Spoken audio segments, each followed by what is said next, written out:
including many children. ISIS has claimed responsibility for the attack.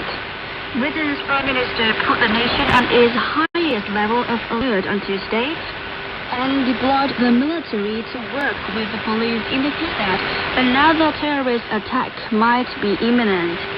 Several suspects in the Manchester bombing have been arrested by British police. Members of the Maute group affiliated with ISIS swarmed Marawi City in the Philippines following their seizure of several government installations. Earlier, Philippine government forces attacked the hideout of Ismailan Hafilan, a leader of Islamic extremism in Marawi.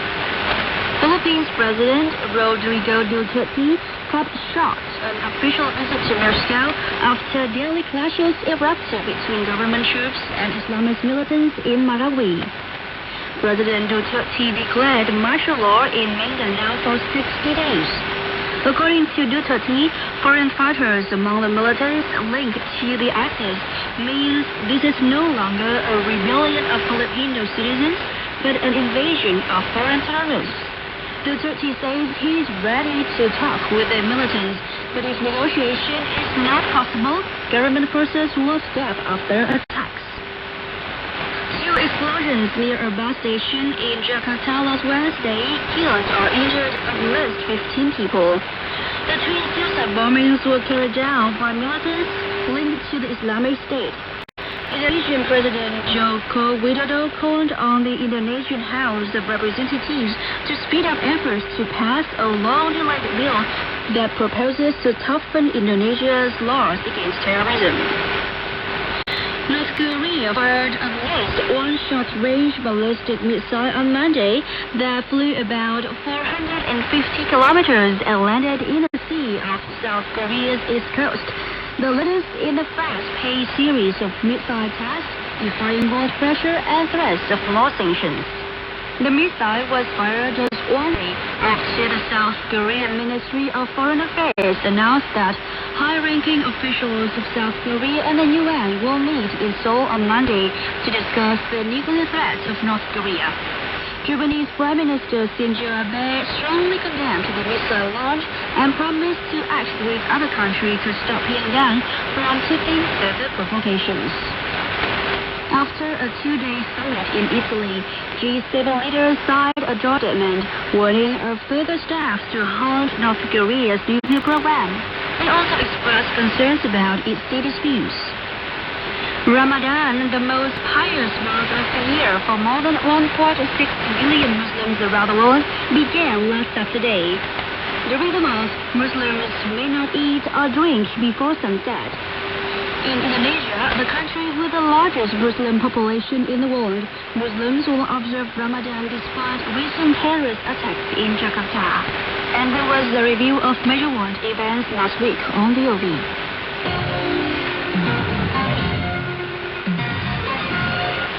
Here's the current affairs. Prime Minister Wilson is on his first official visit to the U.S. This will also be the first meeting between a senior Vietnamese leader and U.S. President Donald Trump, Longwire reports. The political diplomatic ties between Vietnam and the U.S. have developed steadily since the two normalized relations in 1995. In 2013, the two countries established a comprehensive partnership.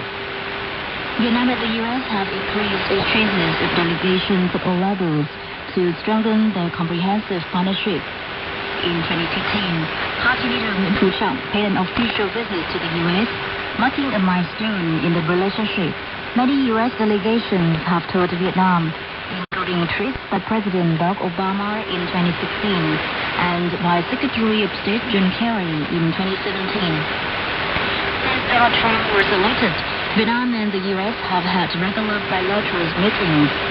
In April, Deputy Prime Minister and Ministers of Foreign Affairs Pham Binh Minh paid an official visit to the U.S. and met several senior U.S. leaders. The U.S. is one of Vietnam's top trade partners, with two-way trade increasing 20% in recent years to reach $53 billion in 2016. With more than 800 projects worth $10 billion, The U.S. is ranked 8th among 112 countries and territories with FDI in Vietnam. Bilateral cooperation in education and tourism and people-to-people exchanges have been expanded. As of November 2016, there were more than 31,000 Vietnamese students and apprentices in the U.S., making Vietnam Southeast Asia's biggest and the world's 6th biggest source of foreign students in the U.S. The two countries are working to establish the Fulbright University Vietnam in Ho Chi Minh City. Bilateral coordination has been enhanced at many organizations and forums, including the UN, ASEAN and the East Asia Summit, the Asia-Pacific Economic Cooperation, and the ASEAN Defense Ministers meeting floats. The two countries have worked together on global issues like climate change response, food security, energy and water resources, fighting transnational crime and tourism, and stopping the proliferation of weapons of mass destruction. They have maintained annual dialogues on human rights in a spirit of respect for differences. Many foreign media outlets, including Reuters, Forbes, VOA, and the Manila's Bulletin, covered Prime Minister's first visit to the U.S. Reuters quoted a statement from the White House that President Donald Trump will receive Prime Minister Hun Sen in the White House on Wednesday to discuss bilateral ties and regional cooperation. VOV reported that the Vietnamese Prime Minister will be the first leader from Southeast Asia to visit the White House since Donald Trump became president. The Manila Bulletin quoted Press Secretary Sean Spicer as saying that President Trump looks forward to discussing ways to strengthen the bilateral relationship and expand regional cooperation with one of America's most important partners in Southeast Asia. Colorful Vietnam. Vietnam's 54 ethnic groups.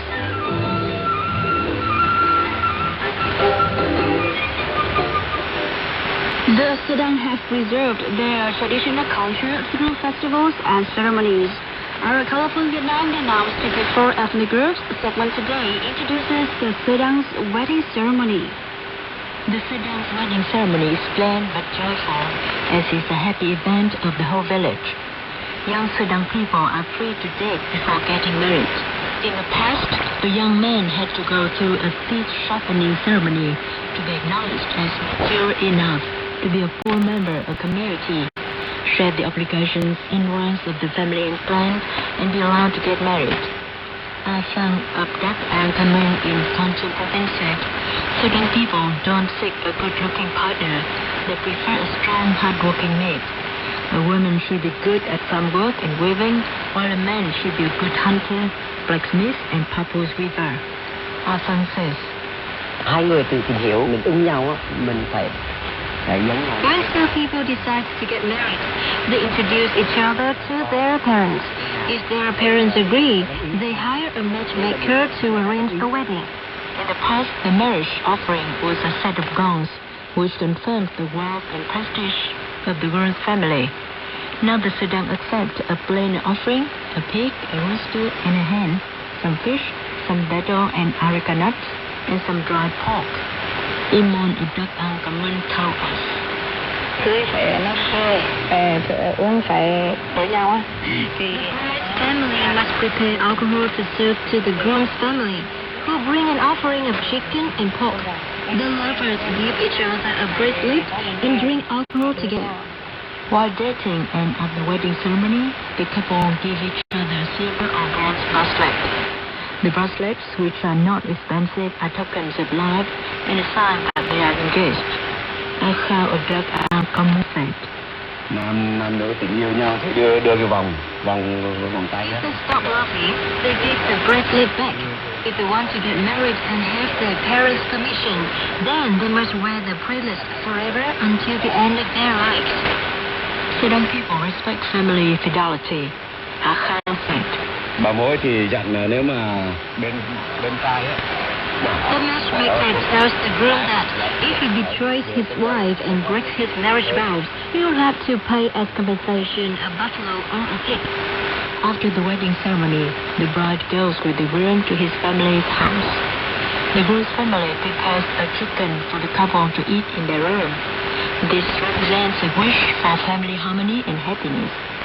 Later, the couple can decide to live with the family of the groom or with the family of the bride, or live in their own separate house.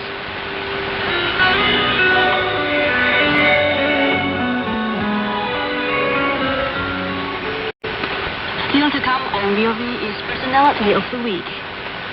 Professor UnUn, Director of the National Institute of Hematology and Blood Transfusion, has been honored by the 2017 Vietnam Glory Program for his outstanding contribution to Vietnam's renewal over the past 30 years. This is the second time she has received the distinction. Professor UnUn was born in 1957 in Quang Binh Province. After finishing high school, she studied for the physics entrance exam at Vinh University of Education, but a bout of malaria prevented him from being admitted to the university. This incident drove him to another path, medicine, where he found great success. Professor UnUn.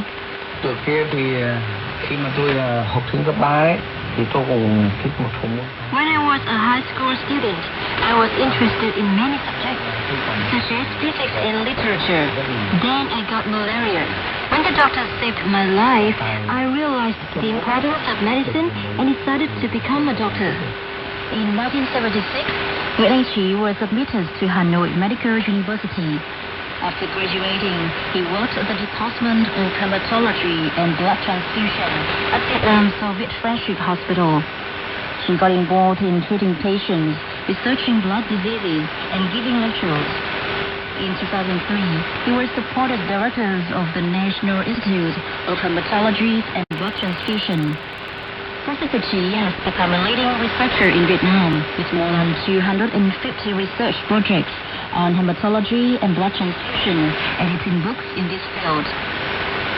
She was co-founder of the National Steering Committee of the Voluntary Blood Donation Campaign.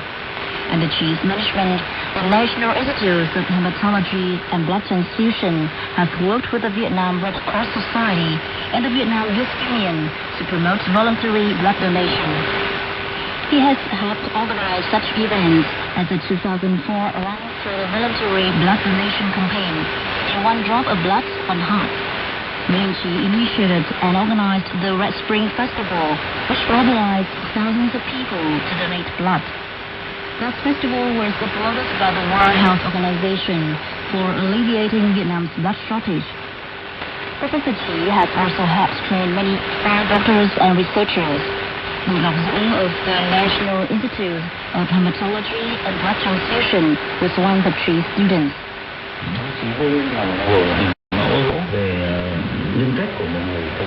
Professor Chi is a great role model as a doctor and a scientist. He is extremely dedicated. We have learned a lot from him, both professionally and ethically. Professor UnUn was awarded the Labor Hero title, a People's Physician title, and the Labor Order First Class.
Trường Kiều Diễm cold after the rain. That's the show for today. Thank you for listening to The Voice of Vietnam. For now, goodbye.